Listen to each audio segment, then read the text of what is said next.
पिछले एपिसोड में हमने देखा था कि वांग जुआन जो था ना वो अपनी टीम को लेकर उसी खंडर के अंदर आकर पहुंच चुका था। जब सारे के सारे लोग यहाँ पर आकर पहुंचे हुए होते हैं ना, तो वांग जुआन को सामने एक इमॉर्टल की सोल नजर आती है। वो सोल बहुत ज्यादा स्ट्रॉन्ग लग रही थी, कोई भी उसके सामने टिक ही नहीं पा रहा था। लेकिन वांग जुआन जैसे उसके पास जाता है ना, सोल अपनी पावर का यूज करते हुए वांग जुआन के अंदर अपनी पावर को ट्रांसफर करने लग गया था। वो वांग जुआन को कई सारी स्वॉर्डमैनशिप की टेक्निक भी सिखाता है और उसको कुछ अपनी पावर भी देता है, जिसकी मदद से वांग जुआन को बहुत अच्छा महसूस हो रहा था। उसको ऐसा लग रहा था कि उसके पास ना एक अजीब ही तरह की पावर आ गई है। इमॉर्टल उसको ये भी बताता है कि जो मैंने तुम्हें पावर दी ना, ये तुम्हारा हेल्प करेगा की कंडेंसेशन रन ब्रेक थ्रू करने में, जो कि कल्टीवेशन का पहला स्टेप होता है। तो ये जानने के बाद वांग जुआन जो था ना वो बहुत ज्यादा खुश हो चुका था और वो वहां से बाहर निकल कर आ जाता है। जिसके बाद यहाँ से ये एपिसोड शुरू होता है। तो इस एपिसोड की शुरुआत में हम वांग जुआन को देखते हैं। वो अपना कल्टीवेशन कर रहा था और कल्टीवेशन करते हुए वो उसी गोल्डन बॉडी टेक्निक जो थी ना उसको सीखने की कोशिश कर रहा होता है। ये वही गोल्डन बॉडी टेक्निक थी जो जाओ फैमिली के जाओ युआन को हराने के बाद उसके फादर ने उसको दी थी ना। तो उसी चीज को यहाँ पर वांग जुआन प्रैक्टिस करने की कोशिश कर रहा था। लेकिन वो काफी टाइम तक प्रैक्टिस करता है और बहुत मेहनत लगाता है, पर फिर भी वो उसको उतना अच्छे से परफॉर्म नहीं कर पा रहा था। काफी हद तक तो उसको परफॉर्म कर लेता है, मतलब कि उसने अपने पंच को स्ट्रॉन्ग बना लिया था। किसी के ऊपर भी अटैक करेगा ना तो उसकी पावर अच्छी खासी अनलीश होगी और वो अच्छा स्ट्रॉन्ग अटैक कर सकता है। लेकिन जब वो पूरी तरह से गोल्डन बॉडी टेक्निक को सीखने की कोशिश करता है ना, तो वो उसके ऊपर बैकफायर करने लग जाती है, क्योंकि वांग जुआन को पता चलता है कि उसका जो शरीर है ना अभी इतना स्ट्रॉन्ग नहीं है कि वो एक टाइम के अंदर गोल्डन बॉडी टेक्निक के पीक को पहुंच सके। मतलब गोल्डन बॉडी टेक्निक काफी ज्यादा स्ट्रॉन्ग है और उसको समझने के लिए थोड़ा तो पहले वांग जुआन के पास ना कल्टीवेशन पावर चाहिए, उसके बाद ही वो उस टेक्निक को अच्छे से परफॉर्म कर पाएगा। वांग जुआन गोल्डन बॉडी टेक्निक को अच्छे से देखने लग जाता और वो सोच रहा था कि क्या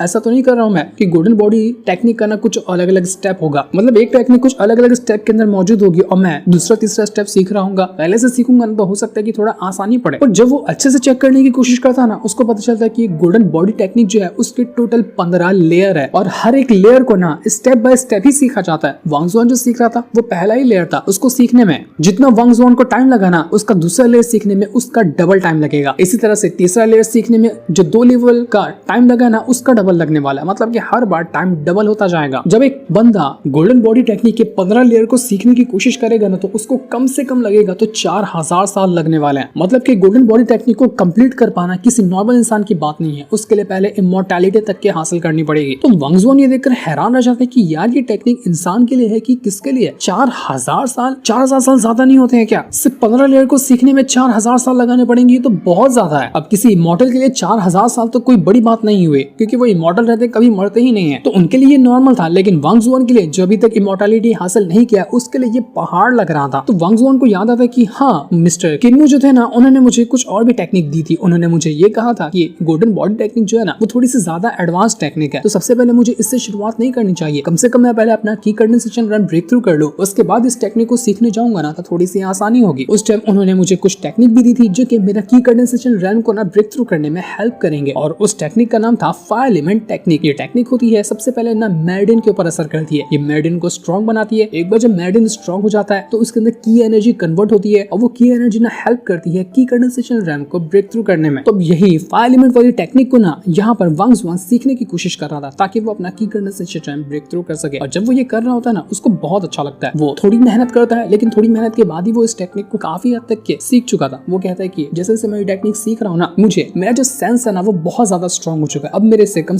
50 कदम दूर कोई गाड़ी चल रही है या वहां तक के कोई आवाज भी कर रहा है ना, मैं उसकी बात सुन पा रहा हूँ। यहाँ तक कि दूर से कोई खतरा भी मेरे करीब आने वाला है ना, मुझे उसका पहले से ही एहसास हो रहा है। और इसी चीज को सेंस करते हुए ना उसको पता चलता है कि उसके करीब ना कोई ड्रोन आ रहा है जो उसके ऊपर अटैक करने को तैयार है। तो ये देखकर वांग जुआन अटैक लगने से पहले ना एकदम फुल्ली प्रिपेयर हो जाता है। जिससे होता ही है कि वो अटैक तो आकर लगा था वांग जुआन के ऊपर, लेकिन लगने से पहले वांग जुआन ने खुद को बचा लिया था। अगर ये अभी फायर एलिमेंट वाली टेक्निक को नहीं सीखा होता और उसका डिवाइन सेंस इतना स्ट्रॉन्ग नहीं हुआ होता ना तो ये अटैक पक्का जाकर उसको लग जाता। वांग जुआन ये देखकर हैरान रह चुका था कि आखिर ये लोग हैं कौन और मुझ पर अटैक क्यों करना चाहते हैं। वो तुरंत ही किन्मू को जाकर इसकी खबर देता है। तो किन्मू भी ये सुनकर परेशान हो चुका था कि अटैक करने वाले कौन हो गए, तुम्हारे पर अटैक करने आए हैं, तुम वहीं पे रुको, मैं तुरंत पहुंचता हूँ वहां पर। तो किन्मू वांग जुआन के पास जाने के लिए निकल चुका था। वो जो ड्रोन्स वगैरह के अटैक थे और कुछ बंदे भी यहाँ पर आए हुए थे ना, जिन्होंने यहाँ पर वांग जुआन को चारों तरफ से घेर लिया था। वो लोगों को यहाँ पर वांग जुआन नजर नहीं आता क्योंकि वांग जुआन छुप गया था ताकि देख सके कि ये लोग है कौन, उसके ऊपर अटैक क्यों करना चाहते हैं। लेकिन जैसे जैसे वो छुप रहा होता है ना, कुछ ड्रोन्स वगैरह थे जो यहाँ पर उसको देख लेते हैं। अब हालांकि ड्रोन्स ने तो वांग जुआन को देख लिया था, लेकिन वांग जुआन उनको नहीं देख पाता और पीछे से आकर ना एक ड्रोन का अटैक सीधा वांग जुआन को लगने वाला था। अगर ये वाला अटैक भी लग जाए वांग जुआन को तो उसकी हालत खराब हो सकती है। और जैसे ही अटैक लगने वाला था ना, कुछ चमत्कार होता है वहां पर। अटैक लगने से पहले वो जो इमॉर्टल को हमने उस खंडर के अंदर देखा था ना, उसकी सोल अचानक में यहाँ पर आती है और वांग जुआन को धक्का मारकर साइड कर कर देती है, जिससे वांग जुआन इस अटैक से बच चुका था। वांग जुआन को समझ नहीं आता कि अभी मेरे साथ हुआ क्या, मुझे किसने बचाया, लेकिन हमें तो पता चल चुका था कि उसको बचाने वाला कोई और नहीं बल्कि उसे इमॉर्टल की सोल थी, यानी कि वो इमॉर्टल की सोल ना अब वांग जुआन के साथ हो चुकी है। कभी भी उसके ऊपर खतरा आएगा तो इमॉर्टल की सोल उसकी हेल्प करेगी। देखते देखते जितने भी दुश्मन वगैरह थे ना, वो सभी अपने अटैक को और ज्यादा स्ट्रॉन्ग बना लेते हैं और वापस से वांग जुआन को ढूंढने लग जाते हैं, क्योंकि इस अटैक के बाद भी वांग जुआन ने खुद को छुपा लिया था। वो अपने आप को बचाने की कोशिश कर रहा था ताकि वो समझ सके कि आखिर ये लोग मुझसे चाहते क्या है, क्यों अटैक कर रहे हैं आखिर ये लोग मुझे ऊपर। वांग जुआन का जो सेंस था ना, वो इतना ज्यादा स्ट्रॉन्ग हो चुका था कि उसको अभी भी समझ में आ रहा होता है कि यहाँ पर कौन सा अटैक आ रहा है और कहाँ से वो दुश्मन उसके करीब पहुंच रहे हैं। वांग जुआन कहता है कि जब से मैंने किन्नू की दी हुई पार्लियामेंट टेक्निक को सीखा ना, तभी से यहाँ पर मेरे साथ ये हो रहा है। मैं बहुत अच्छे से किसी भी चीज को सेंस कर पा रहा हूँ, खतरे को महसूस कर पा रहा हूँ और उससे बचने की भी कोशिश कर पा रहा हूं। तो इस वजह से उसको ये पता चलता है ना कि यहाँ पर टोटल 3 बंदे हैं जो उसके ऊपर अटैक करने के लिए आए हुए हैं। उनका एक ड्रोन है जो कि बिल्कुल कीड़े जैसा दिखता है। तो मतलब 4 टोटल खतरे हो गए जो वांग जुआन को मारने के लिए ना यहाँ पर पहुंचे हुए हैं। तो वांग जुआन ना दिमाग लगाता है, वो यहाँ पर सभी दुश्मनों का ध्यान अपनी तरफ करता है और वो वहां से वो भागने लग गया था। तो जैसे वो दुश्मन वगैरह वांग जुआन को देखते हैं ना, वो उसके पीछे पड़ चुके थे। भागते भागते वो उसको पकड़ने की कोशिश करते हैं ताकि उसके ऊपर अटैक किया जा सके, लेकिन वांग जुआन रुकने वाला नहीं था। वो उनको बहुत दौड़ाता है, दौड़ा दौड़ा कर वो उसको थकाने की कोशिश कर रहा था। लेकिन यहाँ पर एक और अजीब चीज ना नोटिस करने वाली थी। नोटिस करने वाली चीज वो ये थी कि एक काली बिल्ली होती है जो काफी टाइम से ना वांग जुआन के ऊपर नजर रखी हुई थी। ऐसा लग रहा था कि किसी इंसान ने बिल्ली का रूप लिया हुआ है और वो वांग जुआन के हर एक स्टेप के ऊपर ना अच्छे से नजर बना के रखा हुआ है। लेकिन ये है क्या, ये तो हमें बाद में ही पता चलेगा। वांग जुआन अपने फायरलेमेंट टेक्निक का यूज करते हुए हर एक अटैक को वो डिस्ट्रॉय करता जाता। वो ड्रोन के अटैक हो, चाहे वो दुश्मन के कितने भी अटैक हो ना, वांग जुआन उनको डिस्ट्रॉय करता और अपने आप को बचाने में भी वो लगा हुआ था। यहाँ तक कि वो अपना ना एक क्लोन भी तैयार कर पा रहा होता है। वो जैसे अपना क्लोन तैयार करता है और इसकी वजह से ना दुश्मनों का ध्यान उसके क्लोन की तरफ जा चुका था। जैसा उसका ध्यान क्लोन की तरफ जाता है, वो अटैक सीधा जाकर वेस्ट होता है और ये अटैक दीवार से टकराने की वजह से जो बंदा अटैक कर रहा था ना, उसके डिवाइस के अंदर एक बहुत जोर का झटका होता है। इस वजह से उस बंदे की हालत खराब हो चुकी थी। अब एक बंदा तो मर चुका था, उसकी हालत खराब हो गई थी लग रहा था, लेकिन 2 बंदे अभी भी बचे हुए थे। तो वो लोग और ज्यादा गुस्सा हो जाते हैं और अपनी नजर को तेज कर लेते हैं ताकि वांग जुआन को पकड़ा जा सके। साथ ही साथ वो जो बिल्ली होती है ना, जो काफी टाइम से वांग जुआन के ऊपर नजर रख रही थी, वो उस ड्रोन के पीछे पड़ जाती है ताकि वो ड्रोन को डिस्ट्रॉय कर सके। ऐसा लग रहा था कि वो बिल्ली जो है ना, वो वांग जुआन का साथ देने के लिए आई हुई है। वांग जुआन कहता है कि चलो अब मेरी बारी है अटैक करने की। इन लोगों ने तो मुझ पर बहुत अटैक करने का ट्राई कर लिया, अब मैं अटैक करने वाला हूं। तो वो खुद भी यहाँ पर अब अपनी पावर को ना एक्टिवेट करना शुरू कर देता है। वो अपनी तुरंत फायरलेमेंट की पावर को एक्टिवेट करता है और जैसे उसने यहाँ पर इसको एक्टिवेट किया, आसपास जितनी भी कमाल के वेपन वगैरह चीजें वगैरह होती है ना, उसका डिवाइसेस उसको महसूस करने लगता है और देखने लग जाता है कि कौन सा बंदा कौन सी पोजीशन पे खड़ा है और किस तरह से आसानी के तरीके से वांग जुआन ना उसकी जान ले सकता है। जितने भी बंदे वांग जुआन को मारने के लिए आए हुए थे ना, उनको उनका कोई कमांडर था, वो यहाँ पर ऑर्डर दे रहा था कि तुम्हें सिर्फ एक वांग जुआन को मारने का ऑर्डर मिला ना, तुम इतना भी नहीं कर पा रहे हो। आखिर किन निकम्मों को ये जिम्मेदारी मैंने दे दी, तुम्हारे बस का कुछ नहीं है। एक मामूली से वांग जुआन को तुम नहीं मार पा रहे हो तो आगे क्या ही कर पाओगे। मुझे किसी भी हालत में वांग जुआन की लाश चाहिए, मैं उसको जिंदा नहीं देख सकता। तो वो लोग और ज्यादा तैयारी से वांग जुआन के पीछे पड़ चुके थे। वो लोग कहते कि आखिर ये वांग जुआन बिल्कुल चूहे बिल्ली जैसा कैसे भाग जाता है, उसको कैसे पता चल जाता है कि हम कहाँ पर खड़े हैं, कहाँ से अटैक कर रहे हैं। ऐसा लगता है कि कोई चीज उसके पास है जो उसको हर एक चीज पहले बता देती है कि उसके साथ होने क्या वाला है। इस वजह से हमारे सारे निशानों से वो बच जाता है और उसके ऊपर कोई भी अटैक लगता ही नहीं हमारा। तो वही वांग जुआन जो था ना, उसके पास वो जो ड्रोन होता है जो कीड़े के शेप का था, वो तुरंत आकर पहुंच चुका था। वांग जुआन कहता कि बहुत दौड़ा लिया तूने, अब मेरी बारी है। वो तुरंत ही इसको पकड़ता और हाथों से दबाकर क्रश कर चुका था। तो इसकी खबर जैसे ही बाकी बंदों को मिलती ना, वो लोग हैरान रह जाते। वो लोग कहते कि नहीं, ये नहीं हो सकता, उस वांग जुआन ने तो हमारे ड्रोन को डिस्ट्रॉय कर दिया। इसके बाद वांग जुआन वहां पर उन बदमाशों के पास आता है और एक कमाल की एंट्री मारते हुए उनसे कहने लग जाता है कि मुझे ही ढूंढ रहे थे ना, अब और ढूंढने की जरूरत नहीं है, मैं कहीं नहीं जाने वाला, मैं तुम्हारे पास खुद चलते हुए आया। तो अब जरा मुझे दिखाओ कि तुम लोग मेरे साथ क्या करने वाले थे। तो ये सुनकर वो बंदे कहते कि तूने अपने मौत के मुंह में ना हाथ डाल लिया, अब तू बचने वाला नहीं है, हम तुझे छोड़ेंगे नहीं। वो तुरंत ही अपनी लेजर वाली गन्स वगैरह बाहर निकाल लेते हैं और उसकी मदद से वो वांग जुआन के ऊपर अटैक करने की कोशिश करते हैं। लेकिन वांग जुआन रुकता ही नहीं। तो उसने पहले स्कैन कर लिया था इस पूरे के पूरे इलाके को, जिससे उसको पता चलता है कि कहां पर किस तरह की चीजें रखी हुई है। वो उन्हीं चीजों को उठा उठा कर अटैक देकर मार रहा था, जिस वजह से उसको बहुत आसानी होती है। उसको कुछ भी सोचने की जरूरत ही नहीं थी, मानो कि वो फ्यूचर पहले देख सकता है। और इस वजह से उसको पता था कि कब कौन सी चीज कहां पर रखी है और किसको किस तरह से उठाकर मारना है इन लोगों के ऊपर। हालांकि उसके पास कोई गन नहीं थी, कोई वेपन नहीं था, वो अकेला ही वहां पर खड़ा था। लेकिन उन लोगों के पास ना गन्स भी होती है, वेपन्स भी होते हैं और अलग अलग टेक्नोलॉजी भी थी। लेकिन फिर भी वो वांग जुआन का कुछ बिगाड़ नहीं पा रहे थे। वांग जुआन सीधा एक बंदे के पास आता है और सीधा उसको लात घूंसे से मार मार कर उसकी हालत खराब कर चुका था। इस वजह से उसके हाथों से उसकी गन भी गिर जाती है और अब तो वांग जुआन उसको छोड़ने वाला नहीं था। वो उसको इतना मारता है ना कि वो बंदा सीधा बेहोशी हो चुका था। उस बंदे की तो धज्जियां उड़ा कर रख दी वांग जुआन ने। अब 2 बंदों की वाट लग चुकी थी, बचा हुआ था एक आखिरी तीसरा बंदा। तो वो अब यहाँ पर अपना लेजर गन लेकर वांग जुआन के ऊपर अटैक करने की कोशिश करता है, लेकिन वांग जुआन उसको भी नहीं छोड़ता। वो तुरंत ही अपनी पावर को एक्टिवेट करने लगता है और अपनी फायर एलिमेंट की जो टेक्निक थी ना उसको यूज करते साथ ही उसके पास कॉम्बैट स्किल तो थी जिसकी मदद से वो पंच वगैरह मार सकता है, कुछ अच्छे भले अटैक कर सकता है, तो वो उसको एक्टिवेट कर लेता है। और उसके बाद वो तैयार था आखिरी वाले बंदे से फाइट करने के लिए। फाइट करने से पहले ना वो उस बंदे को एक लैडर के अंदर ही घुसेड़ देता है, जिससे होता ही है कि वो बंदा वहां पर अटक चुका था। और जैसे वो अटकता है ना, इसके बाद वांग जुआन तो अंधाधुन उसके ऊपर अटैक करने लगा। इतना घूसे मारता है ना, वो एल्बो से उसको मारता ना कि उसका पूरा मुंह सब फूट चुका था। उस बंदे की भी वाट लग गई। बिल्कुल किसी एक्शन मूवी का जो हीरो होता है ना, वैसा एक्शन दिखाते हुए वांग जुआन यहाँ पर उसको मारे जा रहा था।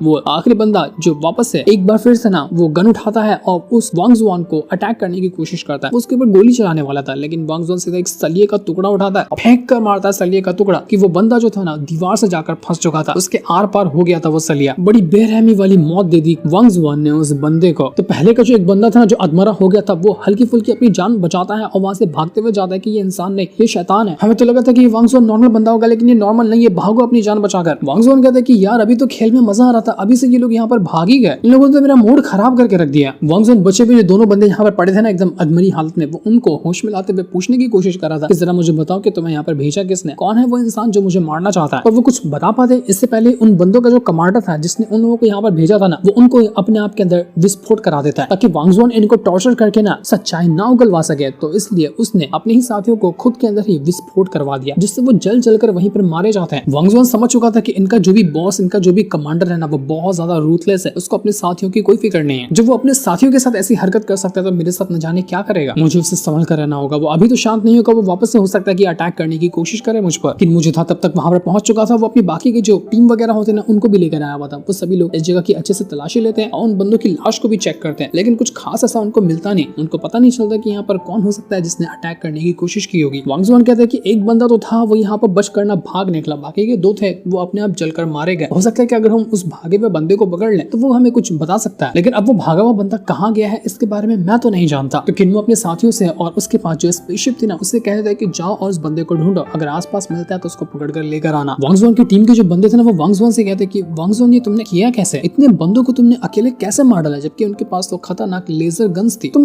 बदले बदले से क्यों लग रहे हो, जब पहली बार हमने तुम्हें देखा था तुम ऐसे नहीं थे, तुम स्ट्रॉन्ग बनते जा रहे हो, क्या बात है तुम्हारे अंदर। इसके बाद किन्मो को खबर आती है कि जो बंदा भागा था ना, उसकी कोई खबर नहीं मिली है। उसी के साथ साथ जो इन बंदों ने खुद को मार लिया, इनके मेमोरी को भी पूरी तरह से डिलीट कर दिया गया था। ऊपर से जो इनके पास गन थी ना, इसका भी पता नहीं लगाया जा रहा, क्योंकि गन के अंदर कोई निशान ही नहीं बना था जिससे पता लगाया जा सके कि कौन लोग इस गन को यूज करते हैं। मतलब कि इनको ट्रेस करना बिल्कुल नामुमकिन है। पता ही नहीं लगाया जा सकता कि किसने वांग जुआन के ऊपर अटैक करने की कोशिश की थी। किन्मो कहता है कि जिसने भी अटैक किया है ना, वो पूरी तैयारी के साथ आया था और वो वापस से जरूर आएगा, इसलिए इन्वेस्टिगेशन जारी रखो, कुछ भी सुराग मिलता है उसके ऊपर अच्छे से ध्यान देना। किन्मो वांग जुआन से कहता है कि वांग जुआन चलो चलकर आराम कर दे, तुमने अभी इतनी फाइट की है ना, तुम थक गए हो गए। लेकिन वांग जुआन कहता है कि नहीं, मुझे आराम की जरूरत नहीं है, मेरी टीम वाले यहाँ पर मेहनत कर रहे हैं, मैं इनके साथ ही खड़ा रहूंगा, क्या पता वो दुश्मन वापस से आने की कोशिश करे, मैं उनकी जान ले लूंगा। तो वांग जुआन कहते हैं कि मुझे तुम्हारा ये कॉन्फिडेंस पसंद आया, बहुत अच्छी बात है, तो कोशिश करते रहो, और अगर वो लोग आते हैं ना तो पूरी टीम अब तुम्हारे साथ है, वो लोग तुम्हारा कुछ बिगाड़ नहीं पाएंगे, जितने भी पावरफुल वो लोग रहेंगे ना, तुम्हारी टीम उनका मुकाबला कर सकती है। वांग जुआन को तो डाउट लगा था कि कहीं ये जाओयुन तो नहीं था ना, जाओयुन नहीं तो उसके ऊपर अटैक करवाने की कोशिश नहीं की, लेकिन बेचारा जाओयुन तो अपना हॉस्पिटल में पड़ा हुआ था, उसकी हालत पूरी तरह से खराब थी, क्योंकि उसको इतना मारा था वांग जुआन ने, जिस वजह से उसका चेहरा भी पूरा फूटा हुआ था। उसको यहाँ पर खाली नकली वाले वांग जुआन का मास्क नजर आता है, क्योंकि जब उसको मारा था वांग जुआन तो मास्क पहना था ना, तो इस वजह से उसको ये भी नहीं पता कि उसको मारने वाला असल में था कौन। तभी जाओयुन को ऐसा लगता है कि उसके आसपास कोई ना कोई तो मौजूद है। वो ये देखकर घबरा जाता है और कहने लग जाता है कि कौन हो तुम, मुझे ऐसा क्यों लग रहा है कि मेरी मौत मेरे आसपास ही मंडरा रही है, देखो जो भी हो मेरे सामने निकल कर आ जाओ। वो एकदम डरा हुआ सहमा सा एकदम इधर उधर भटकने लग गया था। लेकिन यहाँ पर अभी कौन आ रहा था, किस वजह से उस जाओयुन को डर लग रहा था, वो अभी हमें नहीं दिखाया जाता। तो वहीं वांग जुआन जो होता है ना, वो अभी भी यहाँ पर अपना प्रैक्टिस करने में लगा हुआ था, अपनी फायर एलिमेंट टेक्निक को और ज्यादा स्ट्रॉन्ग बनाने की कोशिश कर रहा होता है। वांग जुआन कहता है कि जो डिवाइन सेंस मुझे मिला है ना, इस टेक्निक को यूज करने के बाद वो बहुत ज्यादा कमाल का है। ऐसा लगता है कि कोई डिवाइन पावर है जो मुझे आने वाले खतरों से बहुत अच्छे से बचा लेती है। ये बिल्कुल एक लाइफ सेविंग डिवाइन पावर की तरह है। इसको तो मैंने अभी कुछ ही टाइम के अंदर सीखा है, लगता है कि इसको अगर और अच्छे से प्रैक्टिस करूँ ना तो ये मेरे आगे चलकर काफी ज्यादा साथ देगी। तो वो इस टेक्निक को ना और ज्यादा एडवांस करने की कोशिश कर रहा था। क्या पता ये टेक्निक उसकी हेल्प कर दे उसका की कंडेंसेशन चैन ब्रेक थ्रू करने में, उसके शरीर के अंदर की एनर्जी को प्रोड्यूस करने में। तो यहाँ पर वांग जुआन ना यही काम करने के लिए लग चुका था। जैसे वो ये कर रहा होता है उसके आसपास एक इमॉर्टल जैसा ऑरा ना भरने लग गया था। बिल्कुल वैसा ही ऑरा जब वो इमॉर्टल सामने निकला था खंडर में से तो उसके अंदर से निकल रहा था ना, वैसा ही ऑरा। उस ऑरा ने यहाँ पर वांग जुआन को चारों तरफ से घेर लिया था। वांग जुआन यहाँ पर अपनी कल्टीवेशन करता जाता है और जैसे वो कल्टीवेशन कर रहा था ना उसको अजीबोगरीब विजन्स आने लगते हैं। विजन्स में वो ना एक लड़की को देख पाता है जो कि